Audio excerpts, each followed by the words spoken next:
আমি ওরা অন্ধের মতো বিশ্বাস করতাম। একটা অন্ধ মানুষ যেরকম বিশ্বাস করে আমি ওরা এরকম বিশ্বাস করতাম। ও বিয়ে না করেও আমার সাথে জুলুম করে বাজে ভাবে, মানে একদম সবকিছু আমার তোরা হাত বাইন্ধে নিছে। আমার ইজ্জত আর নাই, আমার ইজ্জত ওর হাতে। ওরা যদি আমি বিয়ে করি আমার ইজ্জত যায় না। আমি এখানে আসছি, আমার সাথে সুমন, ওনার সাথে রিলেশন ছিল 8 মাস। হ্যাঁ, ও 8 মাস যে প্রথম থেকে রিলেশনটা খুব গভীর ছিল, মানে একদম বেশি গভীর ছিল। ও প্রথম আমার মানে রিলেশনের কোনো কথা ছিল না, প্রথম থেকে সম্পর্ক ছিল কেউ আমার বিয়ে করবে, কিন্তু এত আশ্বাস দিছিল আমার বিয়ে করবে করবে এটা বললা। ও আমার সাথে বহুবার শারীরিক সম্পর্ক করছে, বহুবার। মানে তো বিয়ে করার কথা বললা লাস্টে 10 তারিখে, এপ্রিলের 10 তারিখে লাস্ট এই টিভি স্কুলের সামনে যে হোটেলটা, ওই হোটেলে নিছিল আমার। এপ্রিলের আজকে তো 1 তারিখ, মার্চের 10 তারিখে গেছি যে রোজার ভিতরে। ও মানে বিয়ে করবে আমারে, বিয়ে করবে বলে নিছিল। ওখানে সবকিছু ঠিকই ছিল, বিয়ে করবে। ও কিন্তু যা মানে রুম বুক করছে, আমি কিচ্ছু জানি না। ওদিন বিয়ে করার কথা, ও রুম নিছিল। আমি বলছিলাম রুম কেন, বিয়ে করবে মানে রুমে নিয়ে বিয়ে করবে। ঠিক আছে, রুমে গেছিলাম। ওখানে আমার কথা কি কাজী অফিসে কাজী আসবে, তারপর ওখানে আমি বলছি কাজী অফিসে গিয়ে বিয়ে করবে না, ও কাজী অফিসে করবে না, ওখানে বিয়ে করবে। তো ঠিক আছে, আমি গেছিলাম, ও ওখানে বিয়ে করবে। ওর 2টা বন্ধু আসছিল, আপনারা ওখানে সিসিটিভি ফুটেজ চেক করলেও পাইবেন। ও ওখানে ওর 2টা বন্ধু আসছিল, ওরা গেছে গা।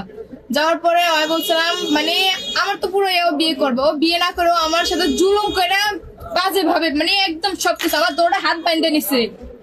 আমার তোরা হাত বাইন্ধে ও আমার সাথে একবার না দুইবার না 2-3 ঘন্টা ছিল ওখানে। আমি 3টার তেনে বাসায় আসছি এসারের সময়, ও আইনা দিয়ে গেছে, এখানে নামাইছে ও আইনা। ও আমার হাত বাইন্ধে একবার না দুইবার না বহুবার করছে এই টাইমটার ভিতরে। আমার আমার মনে হচ্ছে আমার জানটা বাইর হয়ে যাবো, এরকম অবস্থা। ও কেন এখন বিয়ে করবে না? ও তো বিয়ের কথা বলছিল। সেদিন বিয়ে হয়নি কেন, করে না কেন? ও এগুলা কইরা আমারে বলে রাত হয়ে গেছে, কালকে বিয়ে করবো।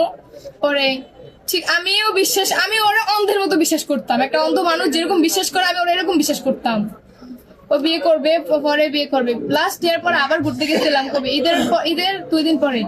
এই বেতুয়া রেস্টুরেন্ট আছে না, ওখানে ওই রেস্টুরেন্টে যাওয়ার পরে ওর মাথায় হাত, ওখানে বাজেভাবে টাচ করছিল। ওখানে রুম আছে তো ওখানে রুম নিতে চাইছিল, কিন্তু আমার জন্য পারে নাই।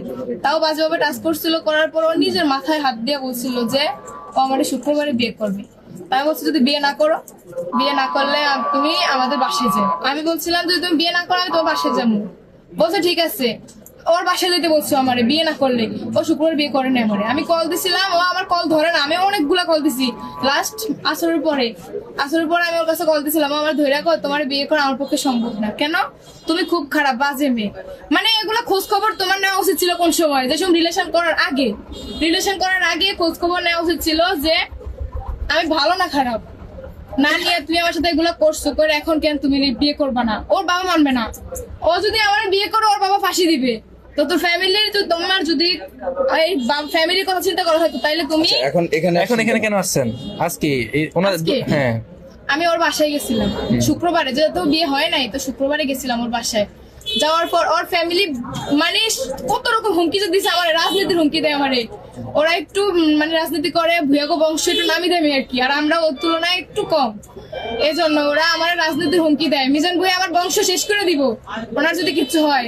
এই যে জুবাইর ভুঁইয়াও আমারে বুঝে একটু যে আফনান খান বাবু, তারপরে ওরা সবাই মিলে, এলাকার অনেকে মিলে আমার বুঝে কি বাসায় আমারে পাঠিয়ে দিচ্ছে। আমার আম্মুরেও কল দিয়ে নেওয়া হয়েছে, আমার আম্মু আমার খুঁজতে গেছিল।